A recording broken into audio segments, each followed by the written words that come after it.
کہ اگر کوئی آپ نے کیا کہا کہ وعلیکم سلام کہیں تو جو مسلمان ہے تو کیا کہے گا؟ ہداک اللہ، اللہ آپ کو ہدایت دے، ہداک اللہ، اللہ ہدایت دے۔ اچھا، مطلب غیر مسلمان ہے تو اس کو وعلیکم سلام نہیں کرنا ہے، وعلیکم سلام نہیں کرنا ہے، نہیں بولنا، اس کی جواب میں وعلیکم السلام کہنا منع ہے، گناہ ہے، کفر ہے۔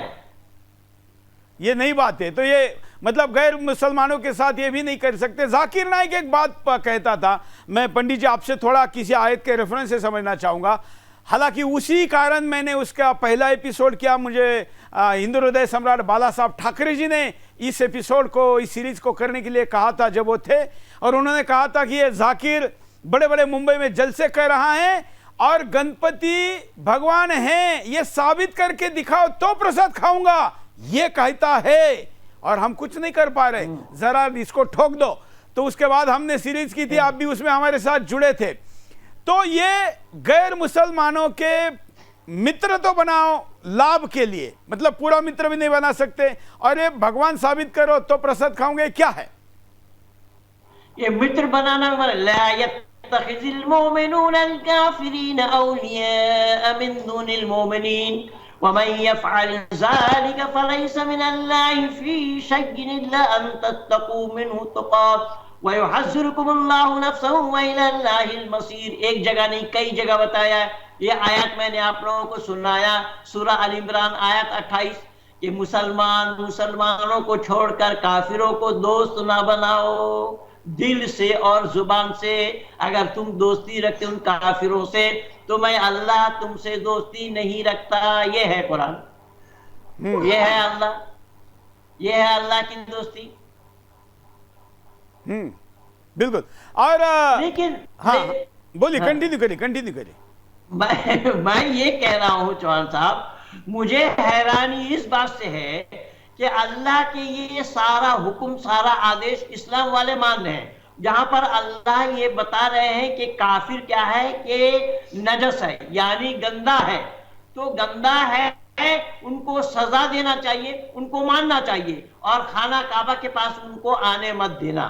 تو یہ کام اللہ مسلمانوں سے کروا رہے ہیں، تو مسلمان یہ کیوں نہیں کہہ رہے ہیں آج اتنے ورشوں سے، 1400 سال سے اوپر ہو گیا ہے، کہ اے اللہ اس کام کو روکنے کے لیے آپ تو پریاپت ہے، اور آپ پریاپت ہونے کے ناطے آپ نے بہت سارے پیغمبروں کے ساتھ جن لوگوں نے کیا، ان لوگوں نے ڈوبویا، کہیں کچھ کیا، کہیں ایسا مارا، کہیں ویسا مارا، کہیں آکاش سے پتھر برسا کر کے مارے، کہیں پانی میں ڈبوئے۔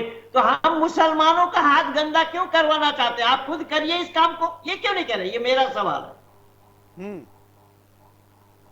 اور کیا کہا گیا ہے تھوڑا آپ، کیونکہ آپ نے کئی آیتوں کا آج کوٹ کیا ہے اور بھیجا بھی ہے، جس کا ہم گرافک بھی یہاں پر چلا رہے ہیں پنڈت جی۔ بالکل، میں بتا رہا ہوں کہ قاتل الذین لا یؤمنون باللہ ولا بالیوم الآخر ویحرمون ما حرم اللہ ورسولہ ویدینون دین الحق من الذین اوتوا الکتاب حتی یؤتوا الخزیۃ عن ایاتہم صاغرون۔